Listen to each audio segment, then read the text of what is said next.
இல்லை, அவங்க 4.5 வருஷமாக எதை சொல்லி ஆட்சிக்கு வந்தாங்க? முதல் கையெழுத்துன்னு சொன்னாங்களா இல்லையா? முதல் கையெழுத்துன்னு அவருக்கு தெரியும். இது வந்து சுப்ரீம் கோர்ட்டோட ஆர்டர். முதல் கையெழுத்து போட முடியாதுன்னு தெரியும்.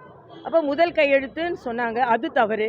அப்போ மக்களை ஏமாற்றி ஆட்சிக்கு வந்தாங்க. இன்னொன்று, லட்சக்கணக்கில் கையெழுத்து வாங்கி 1 கோடி கையெழுத்து வாங்கி நான் வந்து பிரசிடெண்ட்டை கொடுக்குறேன் அப்படின்னு சொன்னாங்க. அதுக்கும் மாணவர்களை கட்டாயப்படுத்தி கையெழுத்து போட வச்சாங்க. ஆக தன்னோட ஆளுமைக்கு உள்ளே இல்லைன்னு தெரிஞ்சப்புறமும் பொய் சொல்லி தானே வந்தாங்க. பொய் சொல்கிற நல்லா தெரியும், அவங்க முதல் கையெழுத்து போட முடியாது.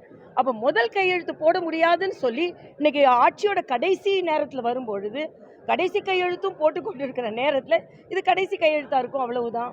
அது மட்டும் இல்லை, இன்றைக்கி சிங்கார சென்னை 4.5 வருஷமாக சிங்கார சென்னைன்றது இன்னும் அடிப்படையிலே தான் இருக்குது.